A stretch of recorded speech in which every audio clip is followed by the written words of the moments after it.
A bridging loan is a short-term financial tool used to cover a gap when buying a new property before selling your current one. Think of it literally as a temporary bridge. It connects the time between two major real estate transactions. Unlike a 30-year mortgage, these loans usually last less than a year. They are meant to be paid off quickly.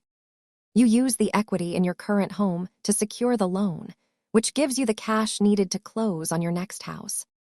While a mortgage is for long-term ownership, a bridging loan is purely a tactical tool for timing your move. Bridging loans are generally more expensive due to higher fees and interest rates, reflecting the risk and the short time frame. The most important part of this loan is knowing exactly how you will pay it back, usually through the sale of your property. Bridging loans can be helpful for timing, but they come with costs.